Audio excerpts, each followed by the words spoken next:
Coming out of, I mentioned when we kicked off the radio show, I mentioned your poetry album, which sold, I think, 4 copies, and I bought 2. So it wasn't... Excuse me a second. I want you to know this. That he's went into 2 printings with Random House, all sold out. The album now, not the I'm talking about the album. Oh no, the album. Yeah, that's what I mean, because listen, Richard, now, I saw you throw the album across. Remember my famous story? What? I was a student in America and you were on the Carson show or something, yeah. and the guy interviewing you said, Cashbox or Billboard says this is an incredibly moving album, and you picked it up and flung the sleeve across the floor and you said it's moving now. Did I? I know, there's the greatest plug for an album I ever got. Jesus Christ, I had the edge in those days. I'm growing into, do you know, I really believe that I'm growing into a 70-year-old bore. I think so. I think so. I think so. No, now and then you rise up and rebel against it, against the dying of the light. The dying. And you, dear Father, there on that sad height, curse and bless me with your sweet tears, I pray. Do not go gentle into the good night. Rage against the dying of the light. But isn't that what you've always done? We talked about that in '87, raging against the eventual dying of the light. Yeah.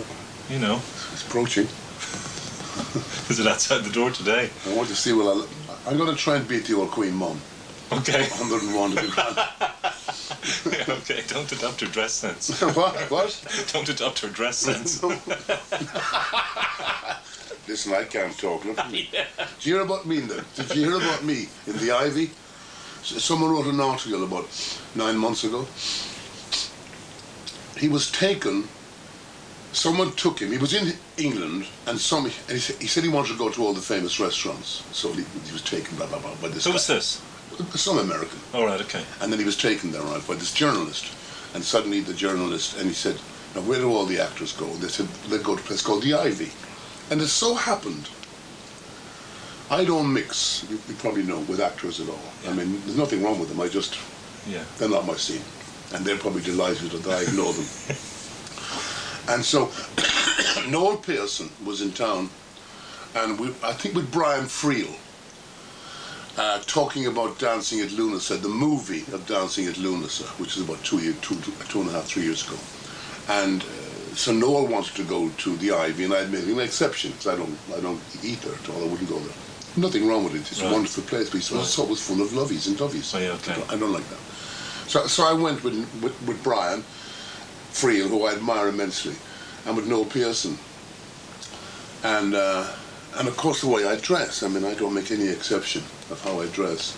And so this guy had just left the restaurant, right?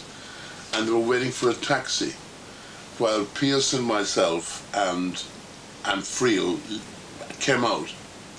And the guy looked and he said to the journalist, he said, I thought this restaurant was very exclusive. And he said, well, yes, it is. He said, but look, there's a tramp just coming out the door. And he said, that tramp is Richard Harris. You love it. The tramp's shining. Tramp shining. A Beckettian tramp. Yeah. You should have pointed out to him it's a Beckettian tramp. Much different thing. Beckett. Oh, Beckettian tramp. Wouldn't that be much more? Look at that here. I'm just reading it now again. Oh, are you? Damned to fame. All right, okay. All right, so...